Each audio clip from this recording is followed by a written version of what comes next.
don't know that an immediate rematch is what the appropriate thing is. I don't know that that's the right move. One guy broke the rules. Breaking of those rules cost the match. I'm sweating here. I can't wait for this chat. My old friend, the bad guy, the American gangster himself, perhaps the future governor of Oregon, joining us right here and now on this post-pay-per-view Monday to talk about what transpired Saturday in Abu Dhabi. Hello, Chael. How are you? What's happening, Ariel? By the way, I did not get the reference going back to the Shamrock thing. Yeah. I was corrected, though. The kids on social media corrected it. It wasn't a heel hook, but I do get your joke. And had I got it, I would not have responded. I do. No, it was a WWF Ken Shamrock reference, you know? Yes, but that's not a heel hook. That was called the ankle lock. Okay, I mean, it's like, stick with me here, Chael. I mean, come on. Like, yes. Do we have to get... I agree. We were splitting hairs. Yeah, I thought the whole argument was the splitting of hairs, which is... Sure. It just feels like... buddy? I'm doing great. It feels like Walter is now a pro wrestler in that we know he has a finishing maneuver and you try to stop it. And if he hits it on you like Jake the Snake circa 1987 with the DDT, it's lights out. It's kind of fun. It's a fun gimmick. You don't see that often. Shocking. It really is shocking. The heel hook, you don't see it very often, but there is a very quick, very basic defense where you just roll. The problem in the cage is if you roll and then you run into the fence, but his opponent had so much mat. It seemed as though maybe a panic had set in. And a heel hook is a very panicking position. It can tear out your ACL and it's not really worth it, but he didn't really attempt the roll. By the way, can I just say you look fantastic. The belt buckle is so nice. The sweater is great. Your shape is great. Is this a Brittany selection or did you pick this one out?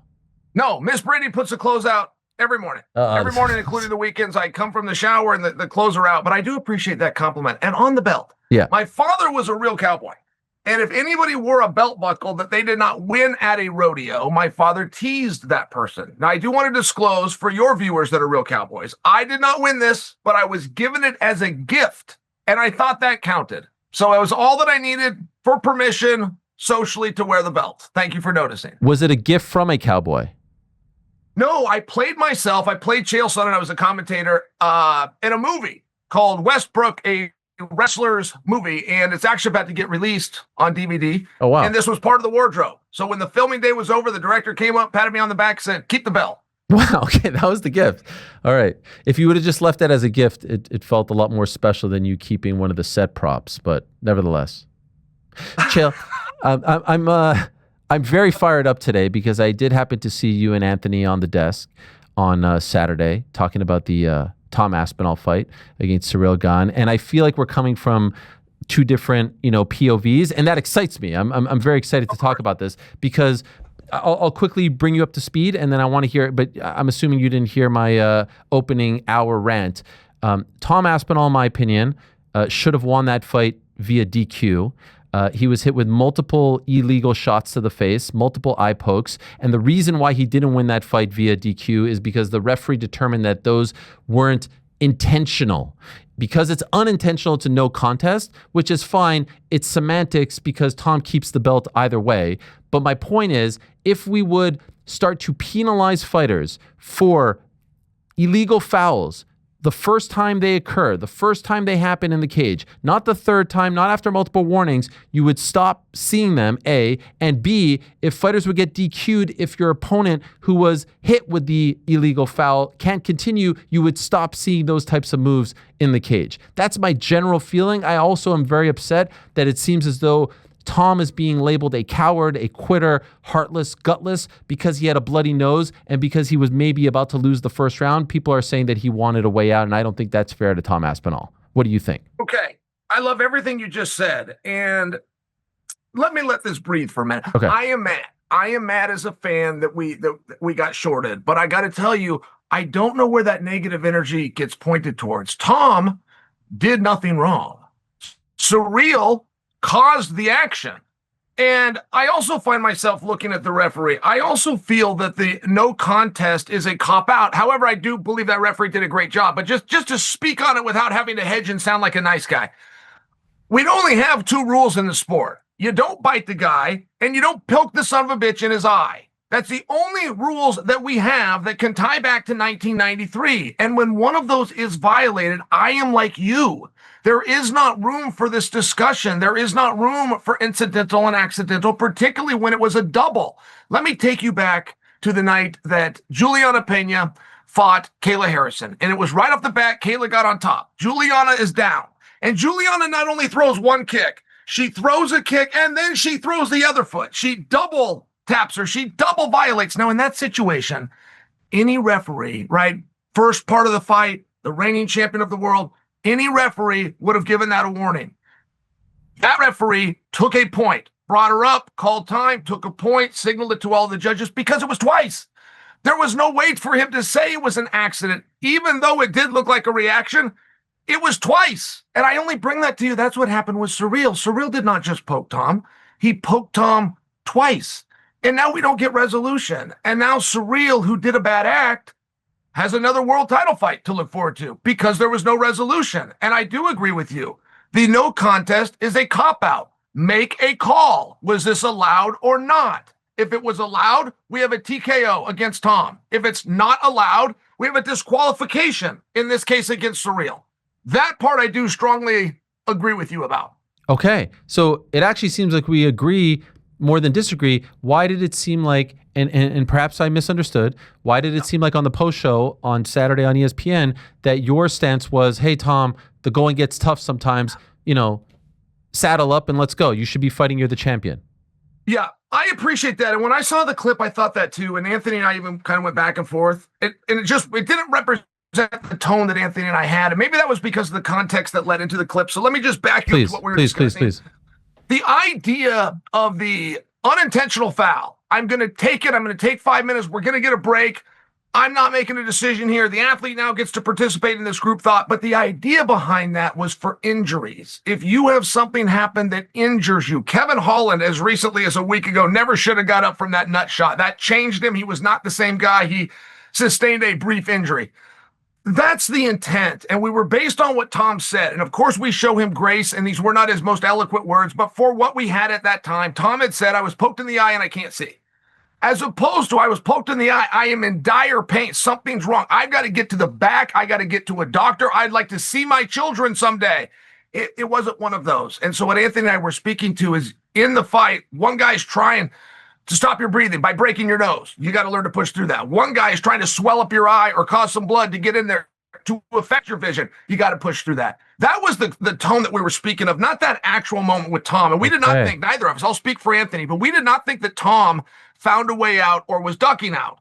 There is a rule. Most fighters aren't aware of it. Most fighters are very confused in that moment with what to do. And the referee and the doctors are not allowed to smarten you up to say, if you don't continue, you keep your belt and you're going to get a rematch and you remain champion. The fighter just has to know in that moment. And I think that Tom was smart enough to know that rule. I think that Tom used that rule, but I don't begrudge Tom for that at all.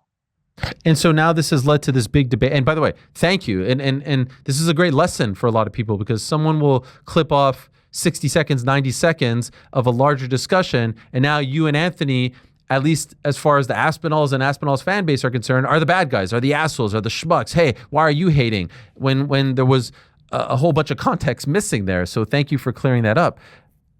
This has now led to a whole debate. We played a bunch of people's takes on it. Jim Miller has come out.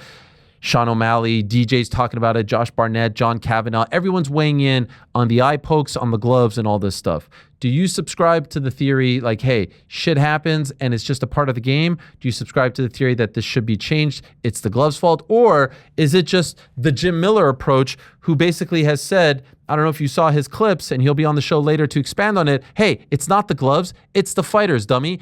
I've been in the octagon longer than anyone. I've never poked someone in the eye. Just close your freaking hands. Where do you fall on this? I love when Jim said that, and he was using some potty mouth. I think that's how he described himself. Yeah. He like put a warning up before he put the clip out. Then he cut a promo, but he wasn't wrong about anything. Ariel, I don't get it either. I did the sport professionally for 22 years, but I had a couple of amateur years in there, and then I grew up as an amateur wrestler since I was 9. So, I mean, I did 35, 36 years in the sport. I've never poked anybody in practice or in the cage. I can't even really imagine doing it. They're my fingers. I'm in charge of them. Demetrius Johnson weighed in on a similar thought, but Demetrius said a lot of times when you're doing good technique, the way a coach shows you, particularly in Muay Thai, your hands are open and they're pushing. You're often reaching out here as you're throwing a kick down below. So what do you do with that? What do you do with a guy like Ciryl who is just doing the technique the way it was taught to him, but then a finger goes in the eye? And one answer to that is a glove change. I've worn gloves before that they curve and they have no ability for you to poke somebody in the eye. It seems like that would be an easy switch, but we could also just defer to something else you said earlier, which is let it go as is, but the punishment is going to be stronger. Right now, guys are not incentivized to follow the rule or to not poke a guy. I mean, let's really look at Ciryl, who is the one that caused this whole thing, but nobody's mad at him for some reason, including me. I'm not mad at him either. But let's look at Ciryl. He gets out of the match. He gets the same paycheck. He's guaranteed his next fight is a world title fight. Oh, and by the way, he guaranteed himself a new main event. Like, there really was no incentive to make sure you keep your hands to yourself. You know, I feel very funny about questioning a fighter when they talk about technique, especially someone of the stature and caliber of Demetrius Johnson, but I vehemently disagree with his stance. And here's why. He's talking about technique in Muay Thai. This isn't Muay Thai. This is MMA. In Muay Thai, you have closed fist gloves, number one. So you can do that. You can afford to do that, even though you're not. Here's the thing. In wrestling, so like let's say that we're gonna treat everything the same. Well, in wrestling, as you know, when you're an orthodox wrestler, which foot is going forward? Which foot is forward? It's the right foot, right? If you're a southpaw wrestler, it's the left foot. In boxing, if you're an orthodox boxer, it's the left foot forward. So what I'm saying is to try to apply the same things because in one form of martial art, it's that way, doesn't mean that it should be applied in MMA. In a wrestling match, can you elbow someone? No, but you can elbow them in an MMA fight if you're on the ground after taking them down. So for DJ to be like, hey, eye pokes are never gonna go away because when I throw a punch or when I leg kick someone or when I'm gauging distance, I have to put my hand out like that. That's hogwash. You have to adapt to the equipment that you're using and to the rule set that you're fighting under. And in MMA, you shouldn't be allowed to do this or this. And the fact that we continue to allow fighters to do this is crazy to me. If you want to gauge distance, if you want to do that, close your fists or at least keep them like that. Why is that so hard? Why is that such a thing? No, that's a strong argument. If I defer back to amateur wrestling, I watch a lot of grappling now, whether it's Pereira's, Abu Dhabi, Craig Jones Invitational, UFC. In fairness, yeah, they don't ever make fists. Their hands are always open. They're always reaching, and they never once put it in the guy's eye. I do think there should be something stiffer. There seems to be nothing. Even me, I am more inclined here to look at Tom's actions as opposed to Ciryl. And Ciryl is the one that did this. And the one poke versus the two, some people might dismiss that as not a strong argument. It's why I attempted to bring the comparison to when Juliana did it in recent memory. But there is something to that. He not only did it, he did it twice. It wasn't only bad, it was bad times two. I do feel that just pausing the action, bringing a doctor in, if it changes Tom at all for the negative, something outside the rules, damaged Tom for a contest, there is good reason that we stop. I just think there should be a disqualification. I feel that we should have resolution. I don't feel that the guy that broke one of our two inherent rules, don't bite the guy and don't poke him in the eyes, should be going into a world title fight, should be going into a main event, should be going into a seven-figure payday, should be going towards getting closer to his dreams and goals. Wouldn't it be interesting if Tom came out and said, no, I'm not going to rematch him. He's a cheater. Why would I rematch a guy that already cheated, that violated not one of my eyes, but both? I gave him his chance. He chose to cheat, and I'm going to move on. If Tom took that stance, which he's not going to do, I'm saying, but for fun, I think he'd have a lot of people that supported him.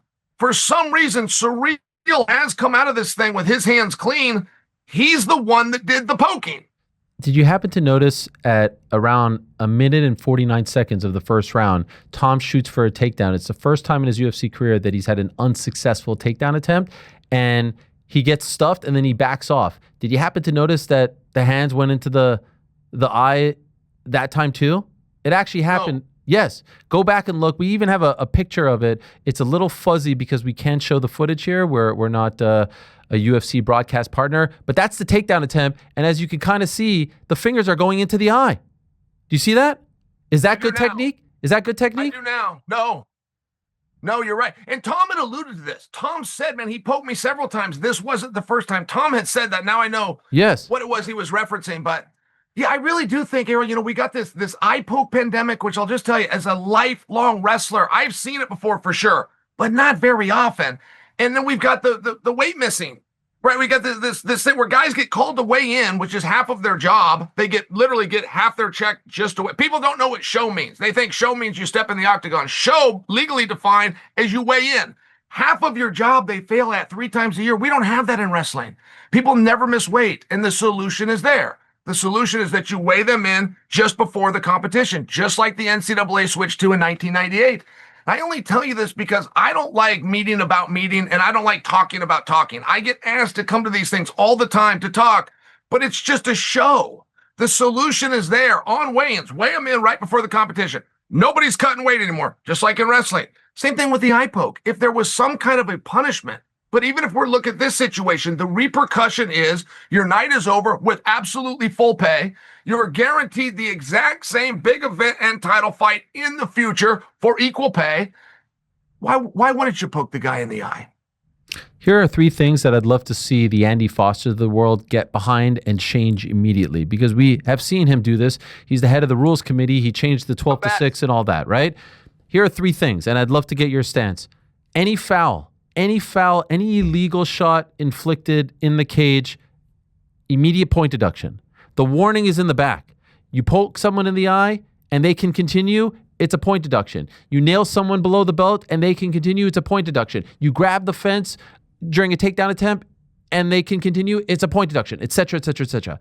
If they can't continue, just like Saturday, you lose via DQ, meaning the person who inflicted the illegal shot loses via DQ. And the reason why it's an automatic DQ is because I would like to see them get rid of this whole intentional, unintentional nonsense. How do we know it's intentional? You never know. And the point is, who is intentionally trying to poke anyone in the eye? More likely than not, they're not. They just have maybe bad technique or they're doing something that's a little bit sloppy. And so that's why ultimately Tom didn't win via DQ and he won via no contest. Now, it didn't matter because he retains the belt either way. But Petr Yan lost his belt because it was deemed an intentional foul. Well, who the hell is able to gauge that? You're not in their mind. I think it should be foul, point deduction, can't continue, DQ, end of story, you lose the fight. Enough of this stuff. Like we saw this last week with Mike Malott and Kevin Holland.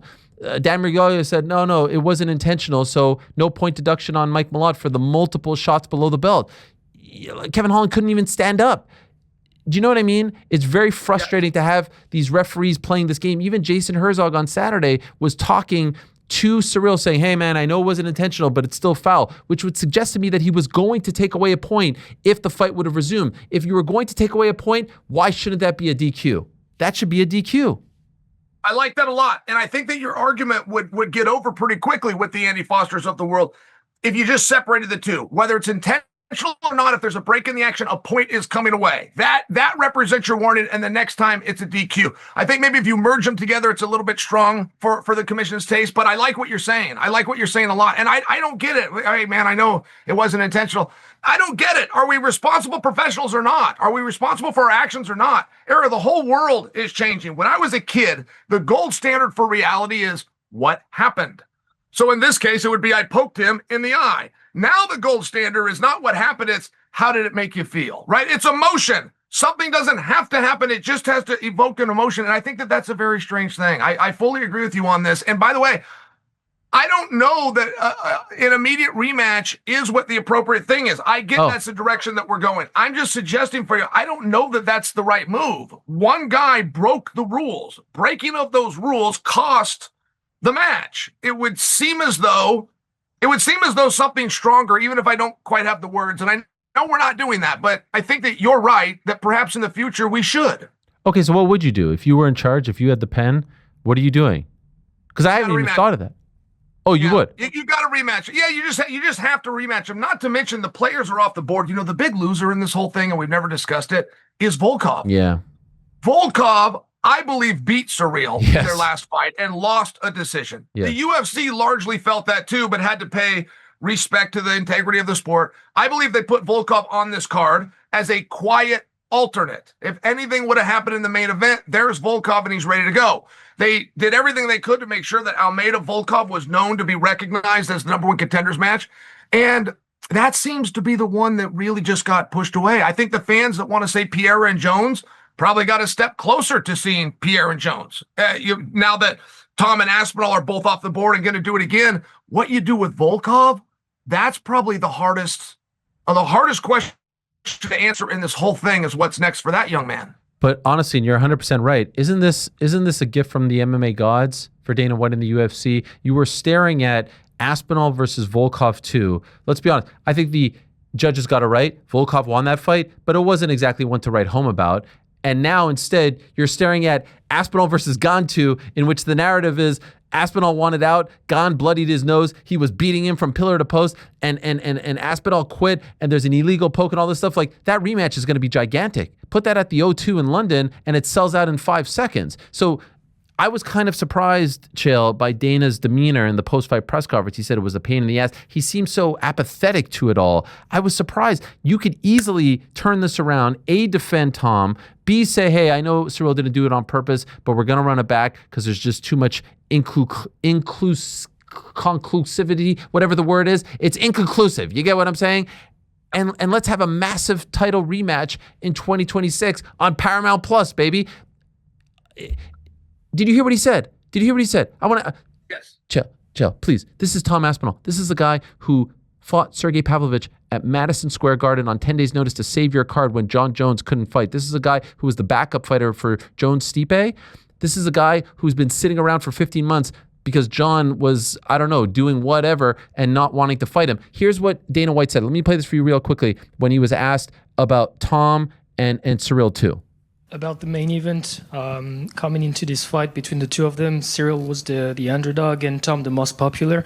With the few things we've seen into this fight, I feel like Ciryl was doing pretty well. Do you feel the same? And do you feel that so that people would care even more when you make this fight again and the odds would be more equivalent? Yes. Yes, I agree. I think that, I said earlier, because of the Jon Jones fight, I think everybody was sleeping on Ciryl Gane and sort of wrote him off. And he's right behind me. He's coming in next, so you guys can ask him how he felt. But I feel like, I'm sure in his camp, he was training like an animal for this fight. And it's unfortunate that it ended the way that it did. And yes, I think that there probably will be a lot more interest in the rematch after they saw, he had Tom bloodied up. And, Tom didn't want to continue in the fight. So the rematch is very interesting. Is that fair, Chael? Tom didn't want to continue. Is that fair? Yeah. Yes, it is. And that comes off, by the way. Why? How's that fair? All right, if I could just go in order, because I love that question. But one thing about this, Ariel, is we did see 2.5 minutes of fighting. And Tom was a 3.5 to 1 favorite at one point. I think when the fight went off, he was officially a 3 to 1. It won't be like that next time. If there was a mythical line that was coming out as early as today, there's a chance that Ciryl is the favorite. I mean, we did as fans see something, which is these guys are a lot closer and a lot more competitive. Stopping that takedown was a really big deal. Tom threw some bombs at Ciryl, the same kind of power and the same kind of shots that put 6 other men down. But Ciryl, with that kickboxing experience, boy, he was able to just catch him and just roll and fire back. It really was turning into a very nice tussle. But I know what you're saying, because it sounds like you're kicking Tom, right? And we don't kick a guy when he's down. Tom did nothing wrong. We do understand that. But with Dana says that it was Tom's choice, that's what the rule says. The rule says it goes to the fighter. If the doctor comes in and the doctor clears it, it's now on the fighter. And that is accurate. Tom did not want to go on. What did you make of the fight up until that point? And by the way, for the record, 4 minutes and 35 seconds. So we saw 4.5 minutes. I thought that Ciryl was en route to winning the first round. He was a lot more aggressive and fighting a lot better than I think a lot of people expected. What did you make of what we saw in those 4.5 minutes? Yeah, it was great. I mean, Tom was stepping into the fire. One thing about Tom, that young man, he does believe in himself to step into that range where all you got to do is reach out to touch somebody. I mean, so many people go in there with elite strikers. Anderson Silva comes to mind for my own career, where guys, they wouldn't step quite into that fire. They were so dangerous. Anderson would touch them and put them down. Tom Aspinall jumped right in there. Ciryl's got like 29 professional kickboxing matches, or even it's 29 wins in professional kickboxing. That's a scary place to be at with that guy. And Tom tried to take down one time, but I felt like that was more just to offer the threat, to let Ciryl know, hey, I can do this if I want to. And then Tom went right back to fisticuffs. Tom hit a couple of spinning techniques, which showed a level of being dynamic that he hadn't shown before.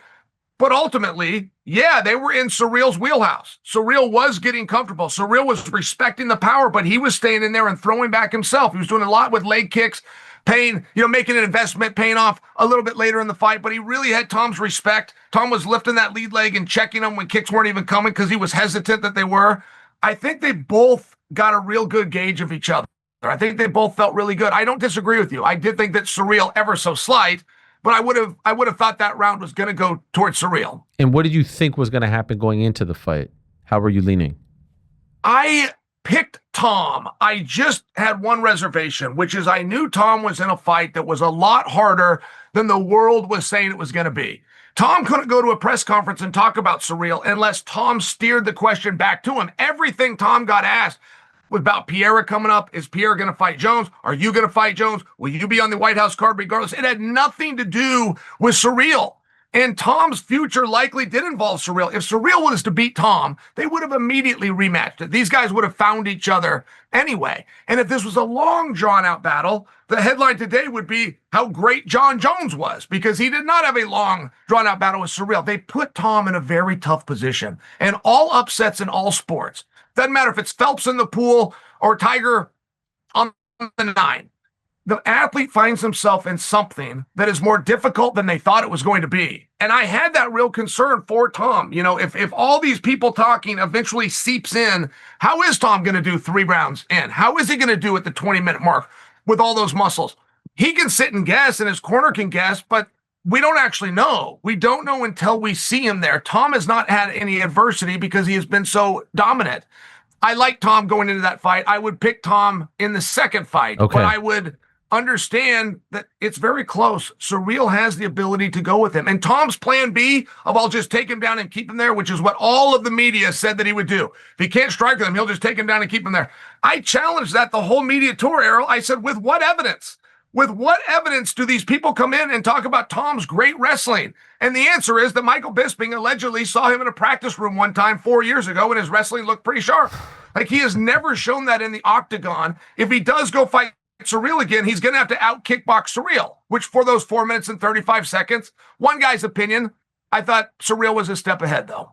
Did you chalk any of that up to the fact that Tom had not fought in 15 months? Do you think that came into play? Meaning, if they rebook them and they fight in 4 months, 5 months, that we'll see a different guy because he's more active now? You won't see a meaningfully different guy, but that does come back and really hurt people. 2 quick examples. But Mike Tyson, when he found himself in the 9th round against Evander Holyfield, he was falling apart. And the reason he was falling apart isn't that he had ring rust, but he hadn't been in the ring very much. Even though he had done 4 fights before he got to Evander after prison, he hadn't been in the ring very much. Ronda Rousey lost to Holly Holm, and people tell the story that it had to do with that right head kick. I don't think so. I think it's because those 6 other girls laid down so quickly against Ronda, she hadn't been in a hard fight. She hadn't been in a round 2. And I have that same concern with Tom. When you knock out everybody in the first round, all of a sudden 3 or 4 years goes by, and Tom has less experience than a guy that made his debut but got all 15 minutes in. So, yes, I do think it's a concern. I don't know that it's straight up ring rust, but yeah, he hasn't been in the cage very often, and you can only guess how you'll respond later in the fight. You can only guess how you'll respond if you're losing. You'll only guess how you would respond if all of a sudden now you have the use of 1 eye instead of 2. And everybody thinks that they would pass that test with flying colors, but until you get there, it's really just a guess. And by the way, you've worn the UFC gloves. You wore the Bellator gloves, which were, I think, a little bit more like the Pride gloves. There was like a different shape, a little rounder. You've been in other promotions and whatnot. Do you think the UFC gloves are at fault here? Do you think that, there's a picture, we could show it to Chael. John Kavanaugh posted a picture. We don't have it? Okay, there's a picture that John Kavanaugh posted of the Pride gloves and the UFC gloves, and the Pride gloves are completely curved. Anyway, you've tried other gloves. Are the UFC gloves at fault, or do you think that it's just a matter of being reckless? Well, I wouldn't word it that the glove is at fault, but Dan Henderson used to fight in Pride, and he would come back, and if I ever put his gloves on, I can tell you you couldn't get your fingers straight, right? To your point, or Coach Kavanaugh's point, it did curl it down. Boxing, we never see a poke in the eye. Well, there's no fingers to poke. So could a glove be more helpful? Yes. Is there gloves that would take this out of it, where you simply could not poke a guy in the eye? Yes. But the UFC glove doesn't make it just so. Bare knuckle boxing, by example, they had a show over the weekend too, and they had nobody poked in the eye, and they had no glove helping them. You had a responsible athlete that closes his damn hand. I mean, at some point, to blame it on the glove's a little bit weird, and it drives Jim Miller crazy, and I'm sure he'll speak to that later. But it's your hand. You know when you're reaching it towards his face. What are you doing with open fingers, and how do you not know where his eye is? I just feel like that punishment is non-existent. And if there's something where there's not a punishment, then there's not an offense, right? Like there is no law or no crime if there's not a punishment to it. So I think that's where we need to look to. We don't need to look to the glove or try to change a glove. We get these glove experts that want to come out and sew and start a business. And I hear this stuff all the time. The athlete poked the guy in the finger. The athlete poked the guy in the eye with his finger, not the glove. In the immediate aftermath, you have Pereira saying, hey, Jon, let's make heavyweight great again. You have Jon accepting the challenge. Do you think we see this fight in 2026, and what do you make of this talk? Yes, I do think we see the fight. Jon is playing this wrong to one degree, which is Jon is accepting, and then he talks about the White House. He keeps on talking about the White House. Jon doesn't understand. Fighters want to fight. Jon is the only fighter that doesn't want to fight. Jon is the only fighter who's okay taking 3 years off to drink some protein shakes, sitting out on a suspension. Now he's sitting out by choice completely, removed himself from the sport, jumped back in the pool, can't decide what he wants to do. I'm just saying, if Jon thinks he's going to find a dance partner in Pereira, and one of the contingencies is that Pereira sits and does nothing while being 38 years old, that Pereira's going to sit and do nothing for a year, it's not going to solve the problem. And it's also not going to solve Dana's problem with Jon and the White House, which is show me your earnest. Jon could get this fight with Pereira. He should be calling it out for February. He should be looking at a date of March and then turn around and do something else at the White House. I would like to stay on Pereira for a moment. Yes. Because Pereira has not gone to social media or come to the public with an interview where he has not made it very clear that he's a heavyweight or made it very clear that he wants to be in a heavyweight. We need to listen at some point. If we're not getting Pereira back to 205, if Ulrich and some of these guys are sitting around waiting and Pereira's decided he's a heavyweight, let's take the belt back. We need to get on with a division. And Pereira's everything he said all points to heavyweight. Now, Pereira gets a little grace because he's got a broken foot and he can't fight anyway. But I'm just sharing for you, we do need to take a guy at his word. We took Ilya Toporius off of a phone call that we never even witnessed that happened behind closed doors. We took Islam Makhachev's when he moved up to 205 pounds. I don't know what more Pereira needs to do to let us know that he's no longer a light heavyweight. I suppose we should ask him that question directly, but he should directly be asked that. And if we need to find two guys to fight for a vacated title, let's do it. So you like this? You like this thing where, like, I like the old days when BJ Penn fought George St. Pierre, UFC 94, it was champion versus champion. Why do we always have to take away the belt? Well, I'm suggesting that Alex Pereira in this case is not moving up to fight for a belt. Fighting against Jon wouldn't be a belt. In fact, I think that the slickest thing that could be done here is if Jon accepts the belt and says, or accepts the fight, but says, we do it for your belt, I'm coming back to 205. That would solve a lot of problems and make a lot of sense. But why's the guy got to walk away from the belt? It just seems like if you're going to hold up a division and do it Jon's way, which is wait until almost July of next year to fight, the light heavyweights get the belt back. I don't think you can have your cake and eat it too. I don't think you can accept Jones at the White House in June. Oh, by the way, and I'm going to hold on to this 205-pound title, which, by the way, if he beats Jon Jones, are we then to believe he's going to return to 205? Of course not. We then know that he draws right into the winner of Aspinall and Gane. So if he's no longer a light heavyweight, great.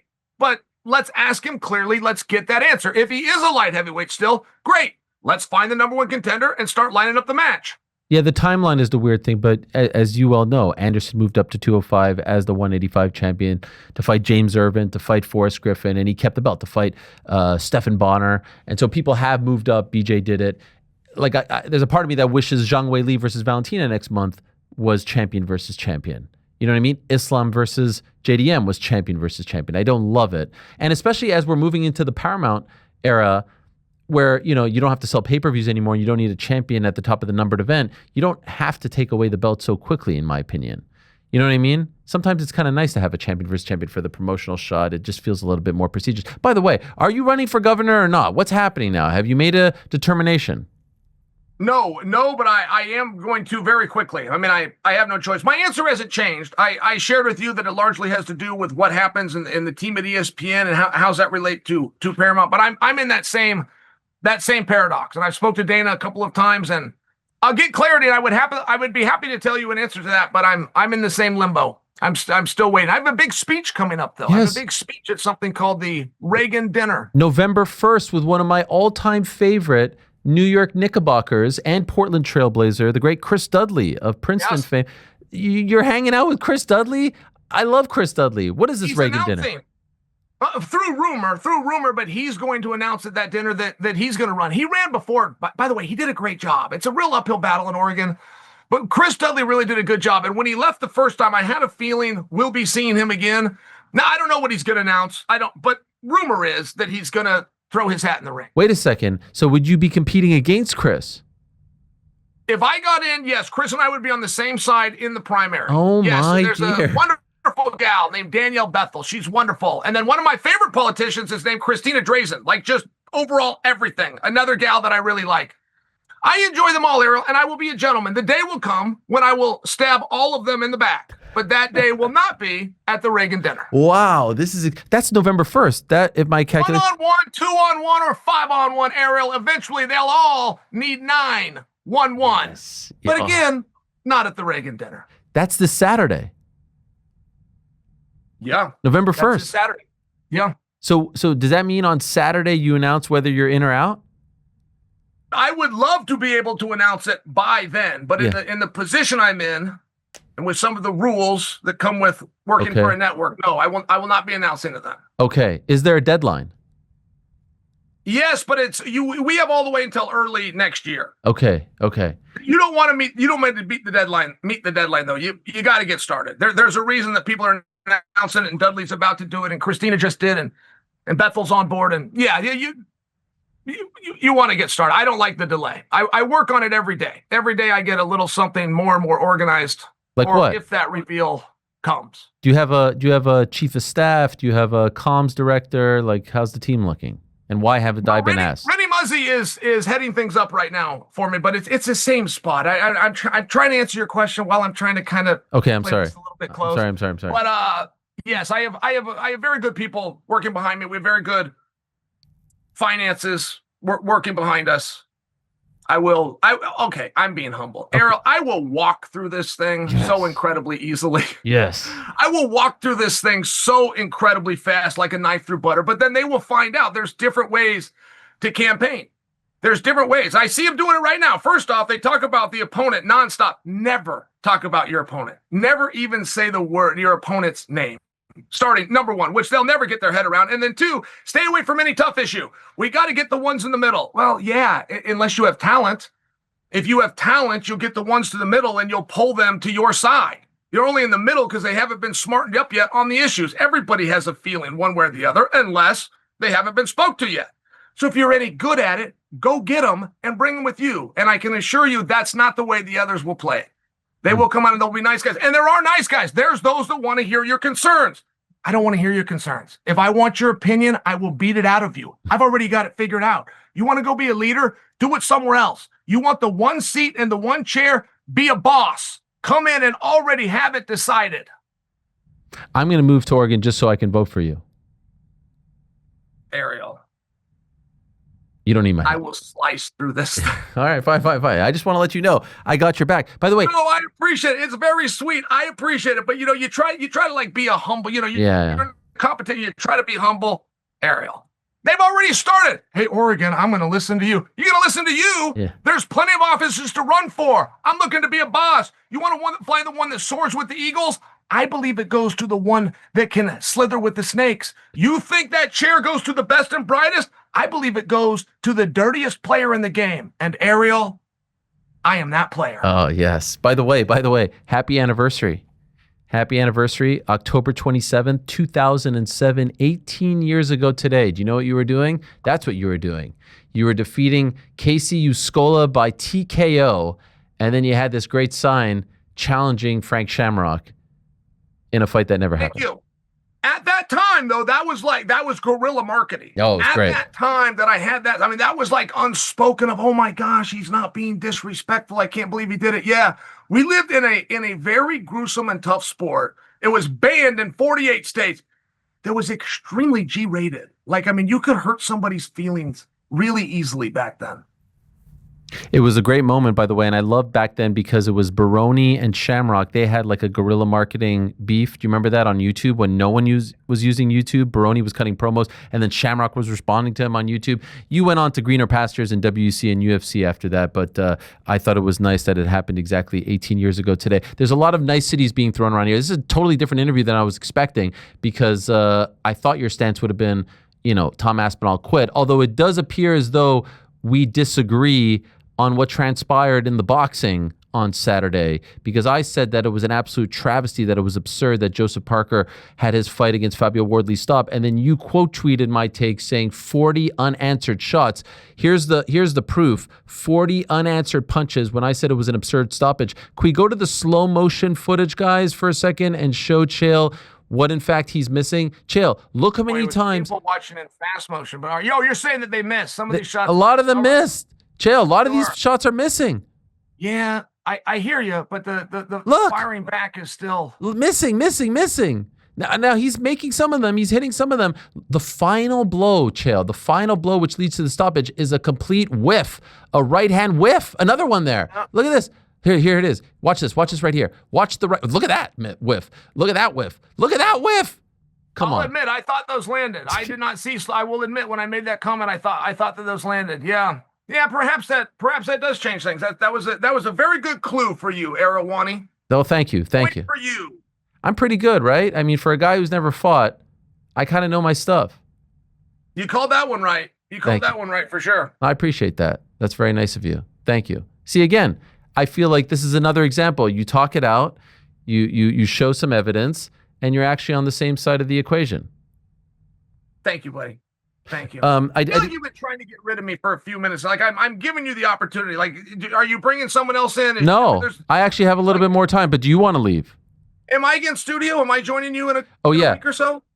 All right. The week of New York, Madison Square Garden, the Monday, you'll be joining us in studio. Yes. I'm looking forward to that. We'll save the other topics. I'll take my cue that you want to leave. Do you have other things to do? You have YouTube shows? Do you have interviews?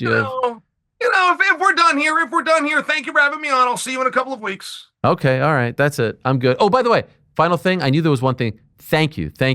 You wrote a nice comment regarding our BKFC documentary. Here's the proof. Unless that was someone else writing on your behalf. This was very nice of you, and it meant a lot. That was awesome. You're very welcome. I'll be in touch. Okay, thank you, Chael. And please tell Derek Moneyberg I say hello as well if you speak to him. Goodbye, turkey. There he is, the great Chael Sonnen, kind enough to join us on this Monday. I think he wanted to leave, guys. I think he wanted to leave. A little bit. Yeah. I think why do you think you want to leave? I don't know why. Yeah. Maybe he thought in his mind, this is how long you're going for, but this is it. Probably has he's never really done that. You think he had somewhere to go at 3? Yeah, 3 o'clock, I guess, noon Oregon time. 12 Pacific? Yeah. Maybe a campaign stop? Maybe. That's right. Thanks for watching this video. Before you go, if you haven't already, hit that subscribe button for us. Also, give us a thumbs up, leave a nice comment. These things go a long way. And while you're here, do check out the rest of the channel. We've got live shows and full interviews, clips, and a whole lot more. We're doing big things here, and we appreciate your support very much.